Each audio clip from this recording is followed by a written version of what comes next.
on est parti. Donc on va passer au dossier 4, au dernier dossier. Donc il y a un dossier de cancer colorectal.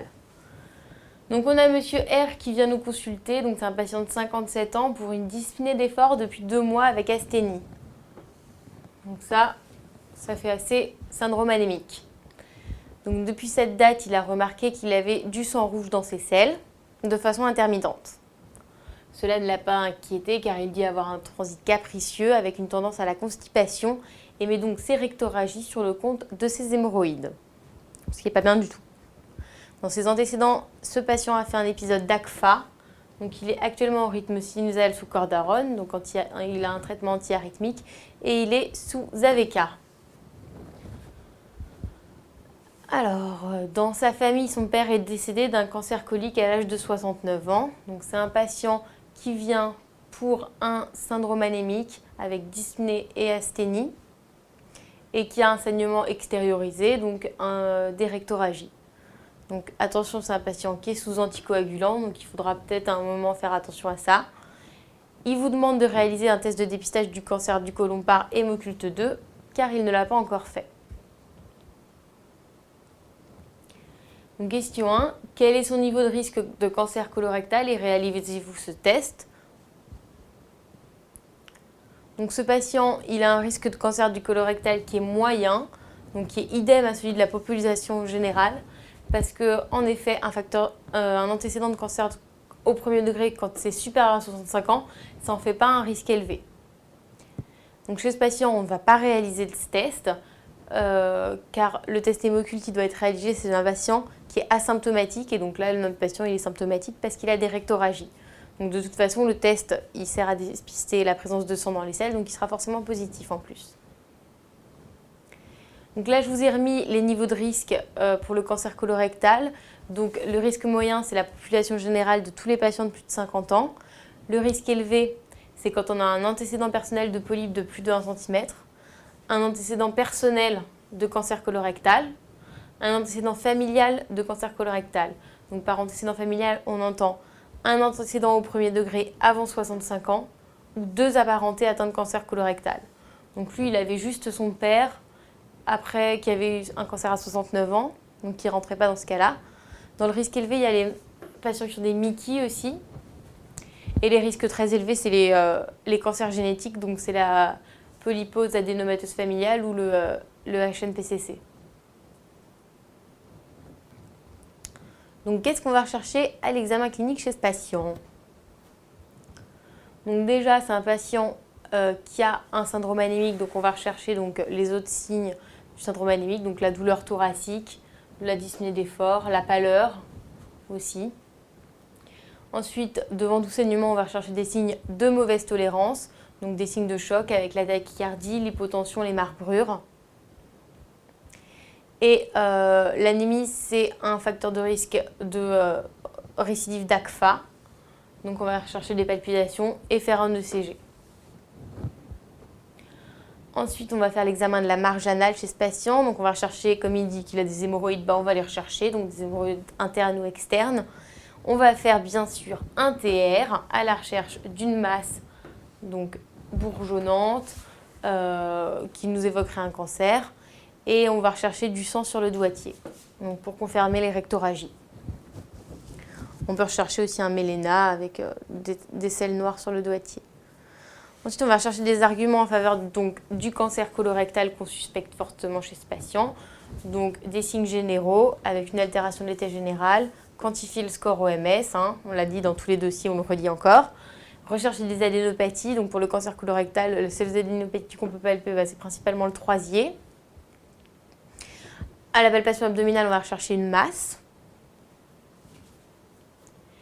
Et on va rechercher aussi des arguments en faveur de métastases, donc une hépatomégalie, de l'acite. Donc, à notre toucher rectal, on retrouve donc une masse à 8 cm de la marge anale, bourgeonnante, et du sang rouge sur notre doigtier. Donc, ça confirme donc un cancer rectum, 8 cm de la marge anale, ça fait donc du moyen rectum. Le bas rectum, c'est entre 0 et 5. Entre 5 et 10, c'est le moyen rectum. Et au-delà de 10, c'est le haut rectum. Sachant que 0, 5, 10, c'est quand on prend la marge anale comme repère. Donc elle a un ANFS, donc il est bien en anémie parce qu'il a 9,4 d'hémoglobine. Il a 245 000 plaquettes, donc il n'a pas de thrombopénie. Et il a un INR à 5,1. Pardon. Donc est-ce qu'on doit transfuser notre malade et quelle est notre conduite pratique devant le traitement par AVK? Donc pour ce qui est de la transfusion, on ne va pas transfuser ce patient. Donc c'est un patient qui a une anémie chronique et on ne nous parle pas dans l'énoncé de signes de mauvaise tolérance. Donc a priori, on ne va pas le transfuser. Ce patient, il n'a pas d'insuffisance cardiaque connue. Donc il peut rester à un taux d'hémoglobine jusqu'à 8. Et donc lui, il était à 9,4. Donc a priori, pas d'indication à transfuser ce patient. Ensuite, pour ce qui est du surdosage en AVK, donc c'est un surdosage simple. Donc ce n'est pas une hémorragie grave, c'est des rectorragies qui sont intermittentes. Il y a un INR qui est compris entre 4 et 6. Donc d'après les recommandations de l'HAS en cas de surdosage avec un INR entre 4 et 6, ce qu'on va faire, c'est qu'on va arrêter les AVK et faire un contrôle de l'INR le lendemain. Donc l'INR inférieur à 6, il n'y a pas d'indication à donner de la vitamine K. Par contre, la petite subtilité, c'est que chez ce patient, on ne va pas reprendre les AVK une fois que l'INR sera normalisé, mais on fera plutôt un relais par HBPM. Parce que, il y a une pathologie cancéreuse qui est active, et donc cancer actif égale contre-indication aux AVK. Et 2, va falloir chez ce patient faire une coloscopie diagnostique, et donc nécessiter d'arrêter les anticoagulants pour réaliser ce geste.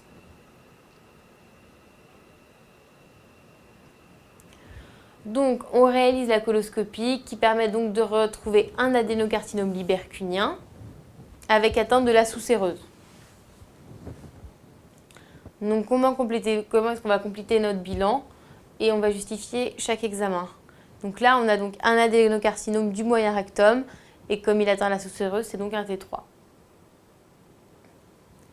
Donc le premier examen à faire en cas de cancer du rectum, ce qui n'est pas vrai pour le cancer colique et du rectum, c'est l'écho-endoscopie rectale. Donc ça permet d'évaluer l'extension locale, donc d'avoir le statut T. Bon là on le connaît déjà, on sait que ça atteint la sous-séreuse, mais ça va nous le confirmer. Être sûr que ce n'est pas un T4. Et de rechercher des adénopathies, donc évaluer le statut N en voyant le mésorectum. Ensuite, on va faire une IRM rectale. Donc ça, c'est aussi dans les recommandations du traitement du cancer du rectum. À partir du T3, pour le cancer du moyen rectum, on fait donc l'IRM rectale pour évaluer les marges circonférentielles. Donc c'est important d'évaluer les marges circonférentielles pour poser l'indication de la radio et de la chimiothérapie en néoadjuvant. Pour le cancer du moyen rectum seulement, et du bas rectum. Donc ensuite, on va faire notre TDM TAP sans et avec injection pour rechercher des métastases à distance. Donc les métastases qui sont principalement hépatiques dans le cancer du côlon, l'acide avec la carcinose péritonéale et pulmonaire. Au niveau biologique, on va faire le bilan hépatique complet qui sera perturbé si on a des métastases hépatiques, le ionolurécréate en préthérapeutique et au niveau des marqueurs, dans le bilan initial, l'HAS recommande uniquement de doser la CE. Il faut toujours préciser quand on dose un marqueur que c'est pour le suivi, en aucun cas un marqueur a un but diagnostique.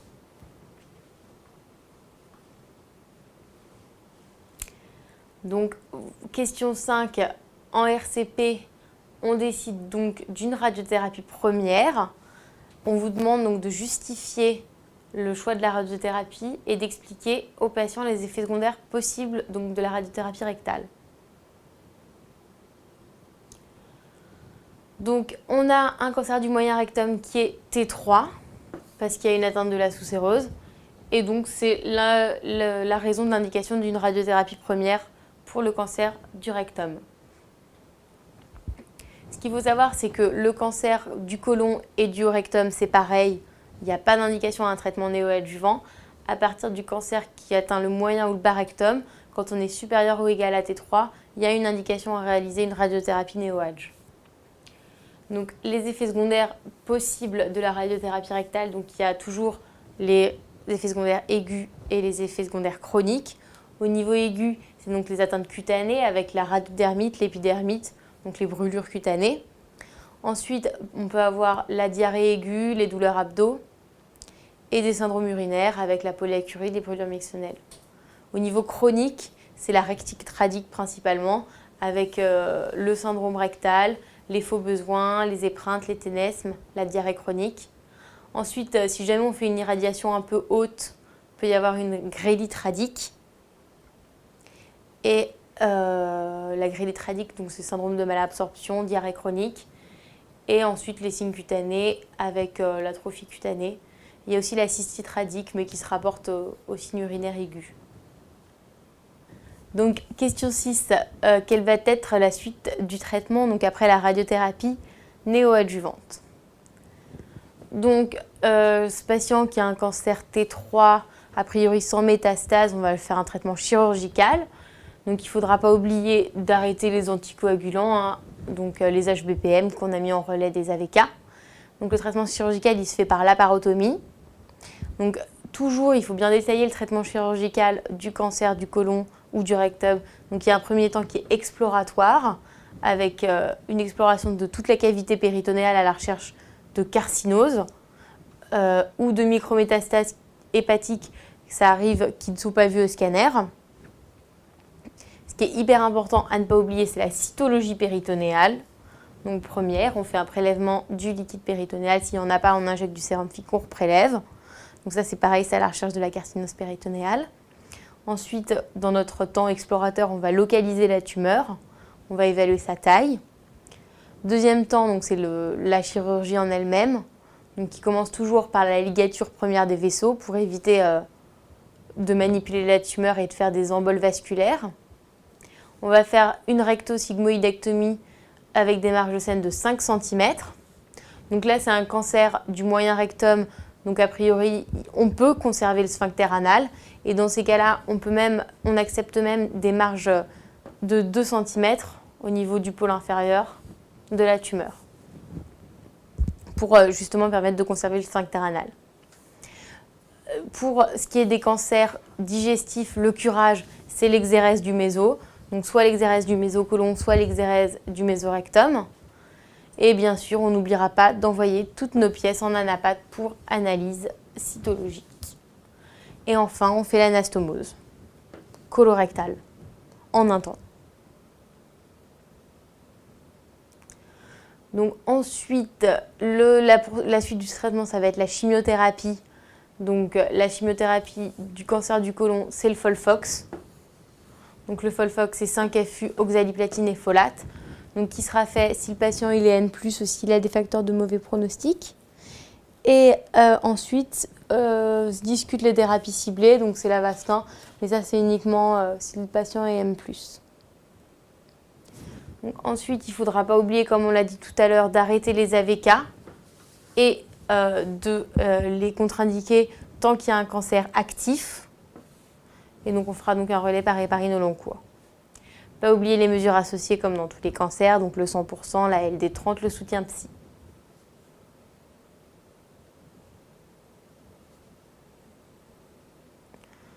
Donc ensuite, on nous demande de détailler la surveillance qu'on va mettre en place au long cours après traitement curatif du cancer du côlon, du rectum, pardon. Donc ça, c'est quelque chose qui est un peu relou à retenir, mais bon, il faut bien passer par là. Donc ce qu'on veut, c'est la surveillance clinique et la surveillance paraclinique. Donc dans la surveillance clinique, c'est l'interrogatoire à l'examen clinique avec TR pour rechercher une récidive et les complications des traitements. Donc pendant 3 ans, en gros, la fréquence de la surveillance, c'est tous les 3 à 6 mois pendant 5 ans. Ensuite, la coloscopie, elle doit être réalisée à 6 mois si on n'a pas réussi à la faire complètement en pré-op. Donc ça, c'est par exemple les cancers qui arrivent en occlusion ou compliqués. On ne fait pas la coloscopie en pré-op, il faudra la faire dans les 6 mois en post-op. Ensuite, on veut une coloscopie à entre 1 et 2 ans. Et puis ensuite, on la fera tous les 5 ans à vie. Parce qu'on a vu qu'un antécédent de cancer du côlon ou du rectum, on est dans le groupe des risques élevés de refaire un cancer du côlon. Ensuite, le TDM TAP tous les 6 mois, puis annuel, donc tous les 6 mois à 1 an. Donc, en gros, ce qu'on peut retenir, c'est que la surveillance, c'est à peu près tous les 6 mois, quoi. Examen clinique et TDM TAP tous les 6 mois, pendant 5 ans. La coloscopie, c'est tous les 5 ans à vie. Et donc, en absence de récidive, on arrête la surveillance à 5 ans, sauf la coloscopie, elle, qui reste tous les 5 ans. Donc, ce qu'on retient, donc, examen clinique TDM TAP tous les 6 mois pendant 5 ans, la coloscopie tous les 5 ans à vie, et le dosage de la CE aussi tous les 6 mois pendant 5 ans. Comme ça résume bien les choses. Donc, ce patient, il a un fils de 36 ans qui vous demande s'il doit réaliser lui-même aussi des examens de dépistage. Donc, ce qu'il faut répondre à ce patient, c'est que oui, il va devoir faire des examens de dépistage parce qu'il a un risque élevé de cancer colorectal. Donc, parce que son père a eu, donc ce monsieur, il avait 58 ans, je crois, donc il avait moins de 65 ans, donc il a un risque élevé, son fils. Et donc, il aura droit à sa coloscopie de dépistage tous les 5 ans à partir de 50 ans et en cas de point d'appel clinique. Il n'y a pas d'indication chez ce patient à réaliser d'hémoculte.